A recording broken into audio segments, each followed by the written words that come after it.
또 한 번 바뀝니다. 실손보험이 바뀝니다. 가입 나이도 바뀌고요. 보장 연령도 싹 바뀝니다. 안녕하세요. 임플란트 타이거입니다. 최근 실손보험 때문에 정말 말들이 많습니다. 보험을 가입할 수 있는 나이 자체를 아예 싹 바꿨기 때문인데요. 이렇게 되면 훨씬 더 보험사 의료비 지출은 많아질 것이고 또 한 번 보험료가 크게 요동치지 않을까 우려하는 목소리도 큽니다. 지난번 영상에서도 한번 소개를 드렸는데요. 특히 1세대, 2세대 가입하셨던 분들 5세대로 나라에서 강제 전환시키겠다 발표가 나고 나서 정말 난리가 났습니다. 보험회사는 절대 손해보면 안 된다. 정부에서 왜 국민 편을 들지 않고 보험회사 편을 드느냐 이렇게 격앙된 주장들도 나왔고요. 그렇지만 어쩔 수 없다. 의료 쇼핑 때문에 병원들의 지나친 욕심 때문에 실손보험 계속 유지하기 힘들다. 이런 주장도 있었습니다. 자, 어찌되든 또 하나 새로운 소식이 발표되었는데요. 실손보험 가입하는 나이 그리고 보장 연령 자체가 바뀝니다. 금융위원회에서 발표한 보도 자료입니다. 노후 실손보험, 유병력자 실손보험 가입 연령 그리고 보장 연령을 확대하겠다 하는 내용들인데요. 여기에 보시면 노후 지원 보험 5종 세트 2025년 업무 계획에 들어있는 내용입니다. 사망보험금을 유동화시키겠다. 의료저축계좌 그리고 보험계약 대출 우대금리 항목을 신설하겠다. 여기에 네 번째 나와 있는 노후 유병력자 실손보험 가입 연령 및 보장 연령을 확대하겠다. 이 내용이 주된 내용입니다. 지금까지는 노후 실손보험 9개 회사에서 판매했고요. 유병력자 실손보험 13개 회사에서 판매했습니다. 그렇지만 가입 연령은 유병력자는 70세까지, 노후 실손보험은 75세까지 그 이후에는 아예 가입 자체를 할 수 없었습니다. 그리고 보장 연령도 100세까지로 운영되고 있었는데 이것을 확 바꾼다는 겁니다. 지금 현행 70세, 75세를 90세로 확대시킨다. 이유는 가입 연령을 제한해 두었더니 실제 노령층의 실손보험 가입률이 낮았다는 겁니다. 70대는 38.1%, 80세 이상은 4.4%밖에 되지 않았습니다. 그렇기 때문에 아예 나이를 90세까지 확대하겠다. 보장 연령도 100세가 아니라 110세까지 확대하겠다. 이렇게 밝힌 겁니다. 그러니까 표를 보시면 노후 실손은 현재까지는 75세 이하 표준 체제 그리고 유병력자 실손은 70세 이하 유병력자 이렇게 가입 연령을 정해두고 있었던 것을 앞으로는 노후 실손이든 유병력자 실손이든 90세 이하까지 가입할 수 있도록 바꾼다는 겁니다. 그렇기 때문에 혹시 나이가 들어가면서 앞으로 보험 가입 자체가 안 된다 생각하셨던 분들은 가입 연령 자체를 정부에서 아예 바꿨기 때문에 이 부분은 정보로 기억해 두셔야 되고요. 또 혹시 이런 정보를 몰라서 아예 실손보험을 가입할 수 없겠지라고 생각했던 분 이제 제도 자체가 바뀌었기 때문에 이 부분은 항상 기억해 두시기 바랍니다. 자, 그리고 지금까지 실손보험 가입하고 계시는 분들 중에서 특히 1세대, 2세대 가입하고 계시는 분들 앞으로 정부에서 보험사와 함께 실손보험을 바꿔버리겠다. 지금 가입하고 있는 것을 나라에서 강제적으로 물론 인센티브를 주겠다고 하지만 1세대, 2세대 가입자들을 5세대로 전환시켜버리겠다 하는 이 내용 과연 어떤 내용인지 아직까지 이 내용을 모르셨던 분들은 전문가의 목소리를 직접 확인해 보시고 해당되는 내용이 있다면 반드시 참고하시기 바랍니다. 여보세요? 올바듬이죠? 안녕하세요. 예. 요즘에 실손보험 관련해서 정말 논란이 크던데 특히 1세대, 2세대 실손보험 가입하고 계시는 분들 아마 이분들이 50대, 60대도 되게 많으실 것 같은데 지금 도대체 논란이 되는 내용 뭐 때문에 지금 논란이 되고 있습니까?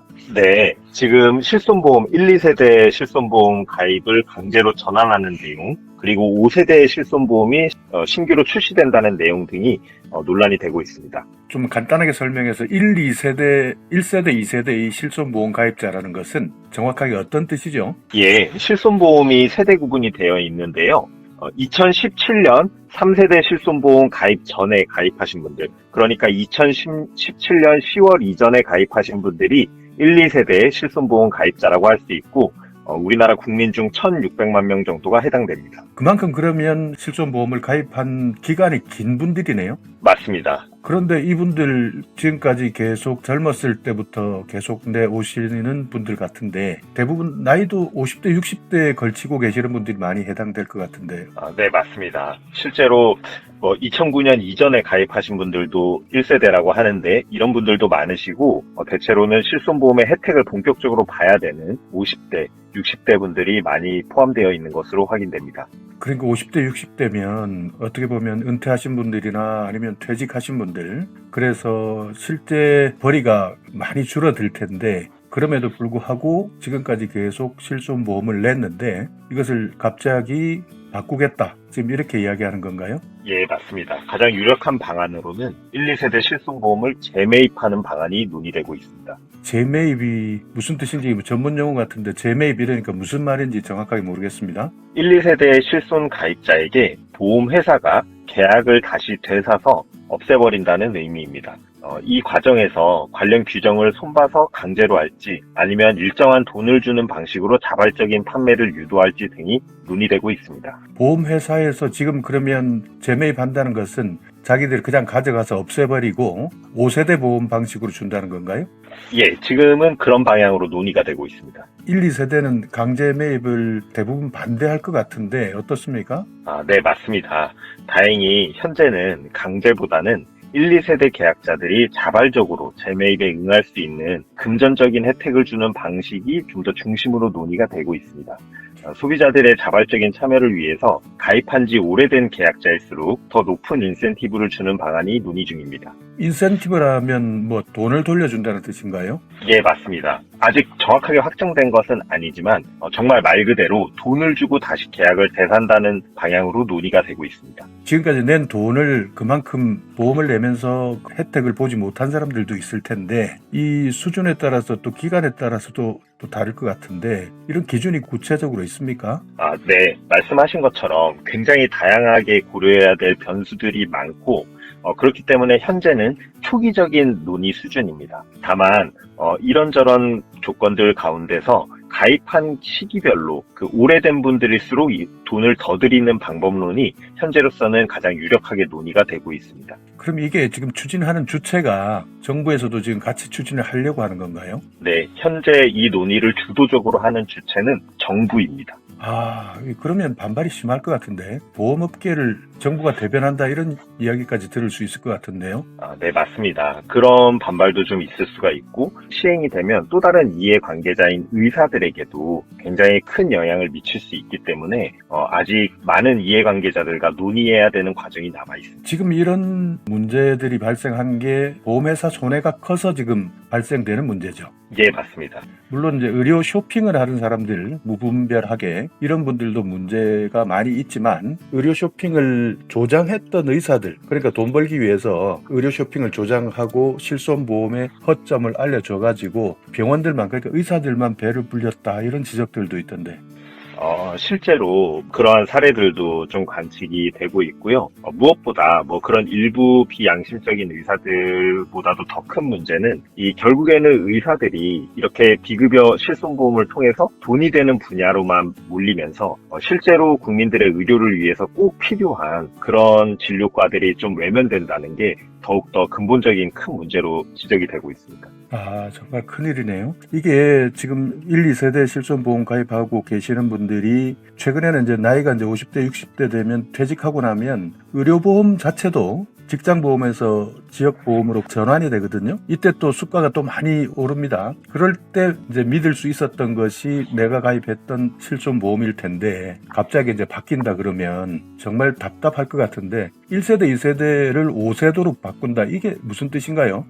예. 우선 1, 2세대의 손해가 크기 때문에 이에 대한 방안을 먼저 마련하는 상황인데요. 근데 만약에 1, 2세대를 재매입해서 정말 없애버리면 그 사람들은 실손보험이 없게 되는 거니까 무언가 다른 계약으로 갈아타야 되겠죠. 예. 그러면 현재 존재하는 3, 4세대 실손보험이 있는데 2024년 각 보험사들이 집계를 해보니 지금 3, 4세대 실손 역시도 손해가 크게 발생하고 있는 상황이라고 합니다. 그렇기 때문에 근본적인 손해를 줄이기 위해서 새로운 5세대 실손보험을 개발하는 것도 함께 논의가 되고 있는 것입니다. 그럼 일단은 보험회사에서는 자기들은 손해를 하나도 안 보고 모두 보험 소비자들에게 떠넘기겠다 이렇게 된다면 특히 1, 2세대 같은 경우에는 하루아침에 내 실손보험이 갑자기 사라지거나 또다시 계약을 해야 되는데 이런 논의를 정부에서 주도로 하고 있다는 게 참 이해가 되지 않습니다. 여기에 대해서 구조를 조금 설명을 드릴까요? 예. 이 실손보험은 사실은 정부에서도 좀 관리를 할 수밖에 없는 요인이 있긴 있습니다. 왜냐면 만약에 1, 2세대 실손보험에서 손해가 높다면 보험회사가 취할 수 있는 방법은 이 실손보험이 5년, 3년, 1년 단위로 계약하신 그 상품에 따라서 갱신이 될 텐데요. 그때 갱신을 많이 해서 보험료를 많이 높여버리면 되긴 합니다. 그러나 이 실손보험은 국민건강보험을 보조하기도 하고 또 국민들이 실질적인 물가를 체감하는 것에 있어서 굉장히 큰 영향이 있기 때문에 현재 정부에서는 1년에 실손보험료를 아무리 손해가 많이 나더라도 25% 이상은 올리지 못하도록 강제로 보험회사들을 규율을 하고 있습니다. 그런 측면이 있기 때문에 정부에서도 이 손해율을 관리하기 위해서 다양한 정책들을 좀 구상하게 되는 것이긴 합니다. 그러니까 지금 1세대, 2세대가 문제가 되어서 3세대, 4세대를 만들었고 3세대, 4세대를 만들어 봤더니 또 문제가 있어서 5세대를 새롭게 만들겠다. 그러니까 적자는 보험회사는 적자 보면 안 되겠다 이렇게 하는데 보통 우리가 계약을 할 때 보면 계약 당사자가 자기들이 먼저 계약을 해지하게 되면 손해배상을 해야 되는 것 같은데 실손보험 가입자들이 자발적으로 하겠다 해서 계약을 해지한다든지 이런 것이 아닌 강제로 재매입을 해버리면 이건 보험료를 돌려주는 인센티브 차원이 아니라 벌칙조항 손해배상을 해야 되는 거 아닌가 싶은데.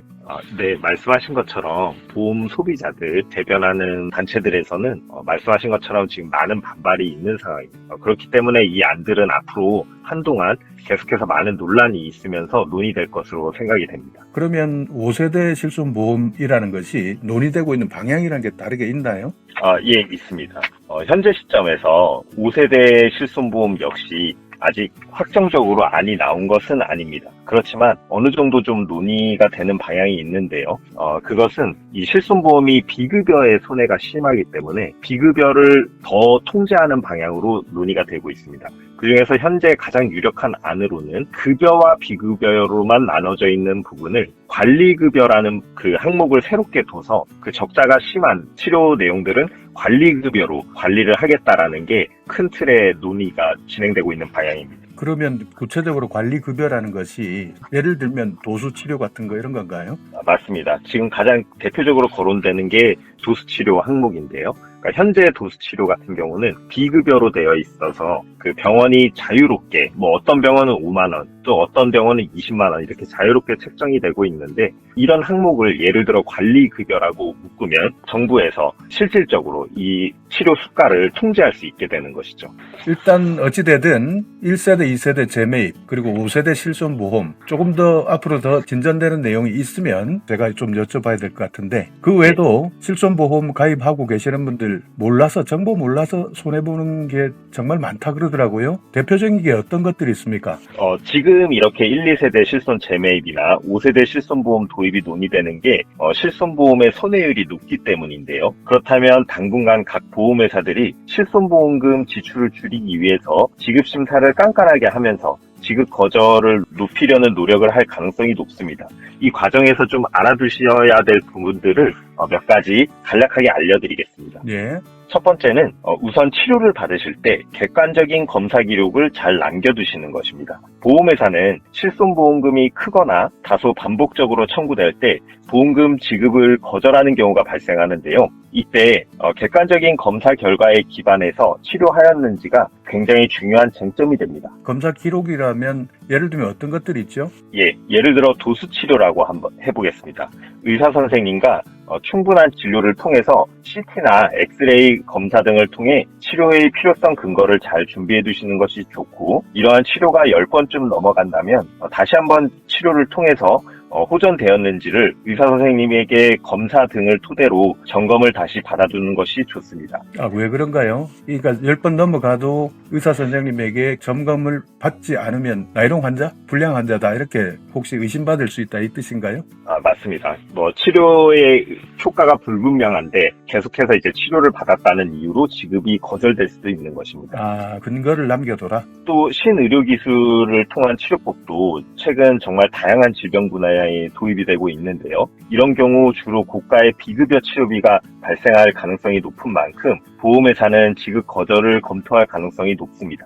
따라서 이런 치료가 필요하다면 MRI나 각 치료에 필요한 객관적인 검사를 통해 치료의 필요성 기록을 잘 준비된 상태에서 치료를 하는 것이 분쟁을 예방하는 지름길입니다. 신의료 기술을 통한 치료법 이런 건 고가의 장비를 이야기하는 거죠. 이런 것들이. 예, 맞습니다. 자, 그리고요. 자, 내가 낸 보험료 청구할 때도 주의사항이 정말 많다는데 이런 정보 하나를 몰라서 손해보는 경우가 상당히 많다는데 혹시 손해보지 않는 꿀팁 같은 거 있나요? 예, 보험회사가 실손보험 지급할 때 독립손해사정사를 무료로 선임하셔서 도움을 받아보실 수가 있습니다. 보험회사가 아까 실손보험을 좀 깐깐하게 보기 위해서 지급심사를 강화할 수 있다고 했는데요. 보험회사는 이렇게 지급을 거절하기 전에 현장심사나 현장조사라고 부르는 손해사정 과정을 거치게 됩니다. 이때 고객에게 반드시 문자나 전화로 현장 심사가 진행된다는 사실을 안내하도록 의무화가 되어 있습니다.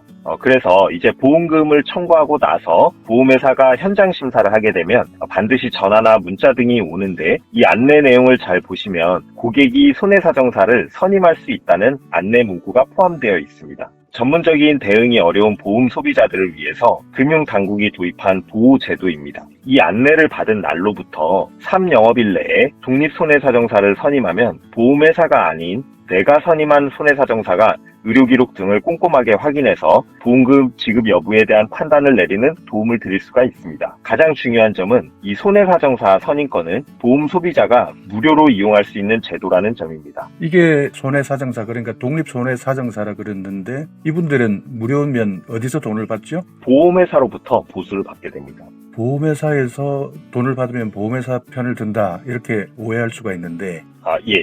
왜 그러냐면 이미 우리 보험 계약자들이 낸 보험료에 이 보험회사의 손해사정 비용이 포함되어 있기 때문입니다. 그리고 보험회사가 이 돈을 손해사정사에게 주는 이유는 자신들이 원해서가 아니라 금융당국이 만들어 놓은 보험 소비자들을 보호하는 제도이기 때문인 거고요. 이 독립손해사정사 입장에서는 보험회사의 눈치를 볼 이유가 없는 것입니다. 그러면 독립손해사정사 선임하려면 어떻게 알아봐야 됩니까? 손해사정사 자격증을 가진 독립손해사정사라면 누구나 가능한데요. 저희 같은 경우는 올바듬이라는 인터넷에서 검색하면 나오는 사이트를 통해서 전국 어디에서든지 편하게 독립손해사정사를 선임해 보실 수 있습니다. 네, 고맙습니다. 네, 감사합니다.